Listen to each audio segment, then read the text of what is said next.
office is suggesting that if your board concurs, Supervisor Smith would go with the executive officer to Washington, D.C. once we get our program worked out. But it is important that we get that decision fairly soon because we'd like to be able to take advantage of some cheaper airfares for that trip. That being said, we are just starting putting together our federal lobbying program. Senator Feinstein's office has contacted us.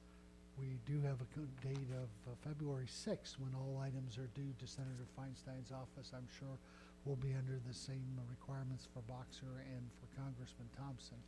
So Lisa Badenford, who happens to pop in now, Lisa, if you want to pop up to the podium there, Lisa will be meeting with board members individually to flesh out that federal program for this year. It'll be a reduced program probably from what you've seen in the past, just because the federal government's running out of money. So, but we're interested in hearing what your thoughts are.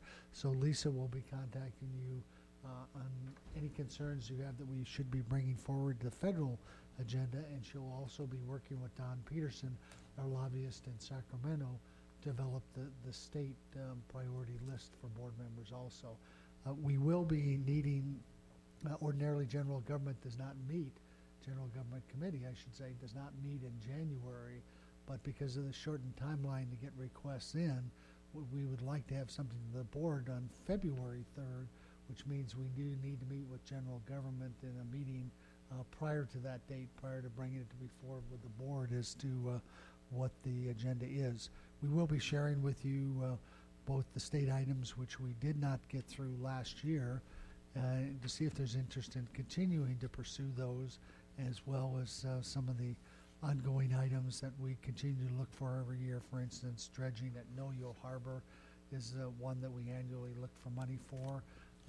In previous years, we had looked for things, funding for items for Redemeyer Road, and we were also talking about possibly some work on the archives. But as I've tried to highlight for you on this page, that the statement that we got from Senator Feinstein's office, she is anticipating that there will be a reduced number of earmarks that will be available to us.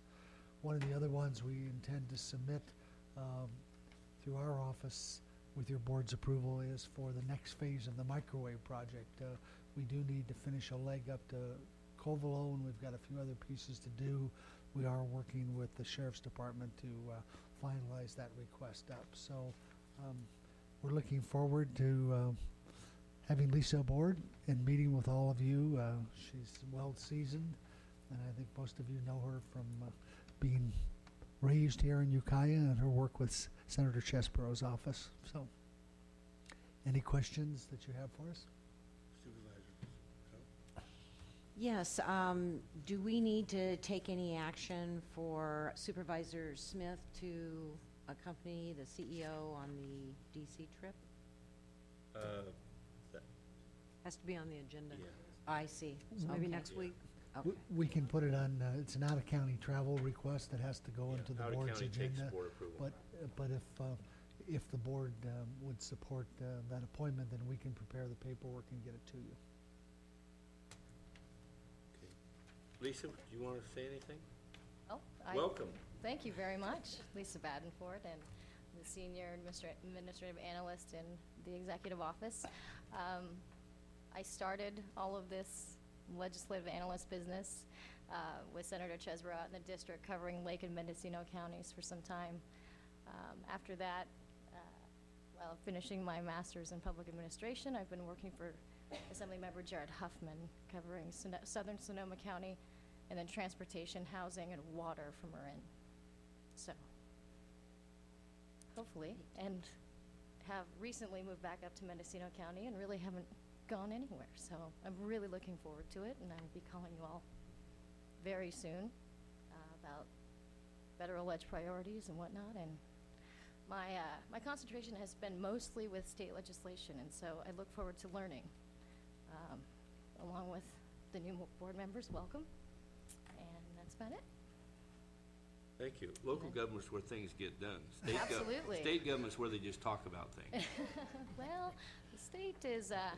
the the state's just a bit as We can argue that later. big enough for me. So local government is my hope of where to focus and where I enjoy the work the most. So thank you very much for having me.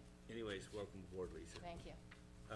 Tom, you have any other, I don't know if you board members have noticed that we've broken up the CEO's report under about 3 categories: legislative, budget officer report, and the CEO's kind of just a general report. I think it'll give us more, puts a little more pressure on our CEO to come up with some talking points each week, but I think it'll do a better job to keep board members appraised of what's going on in the CEO's office. Well, and Jennifer Wyatt will ordinarily be doing the budget officer report.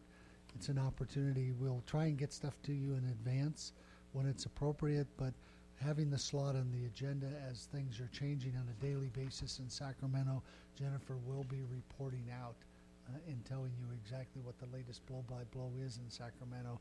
She does have a little bit of a presentation for you today to go over some of the latest issues that are going on. Great, thank you. It's our intention to try to keep the board on a weekly basis up to date of what's going on. So we will be requesting this report, maybe just short or to say nothing to report, but it will be on the normal agenda on a weekly basis. Jennifer? Yes. Thank you, Mr. Chair, and good afternoon again, members of the board. Today is just a brief little update on the state budget. I didn't provide anything in writing today because I didn't know until yesterday that I was going to be doing this, and so I've just prepared a verbal today, but I will try to get something to you ahead of time written.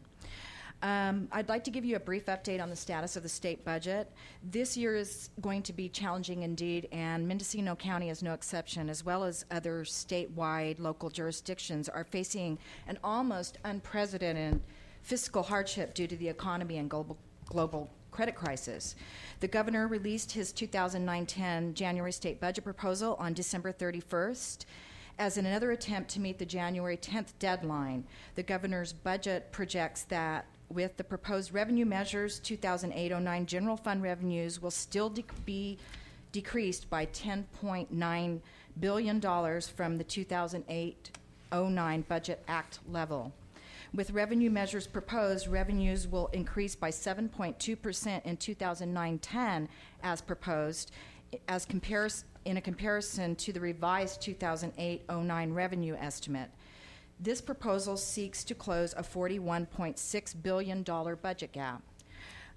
For your reference, I just wanted to give you a brief historical, some historical actions the state has taken since the enactment of the 2008-09 state budget, and then comparative board updates on the state budget for Mendocino County.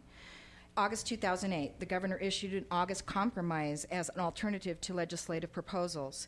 In comparison, August 25th, 2008, the board was presented with an update on the state budget and projected impacts to Mendocino County for the final budget. September 23rd, 2008, state budget was enacted. A special session was called within a few weeks to address a revenue gap deficit projection of $11.5 billion for 2008-09.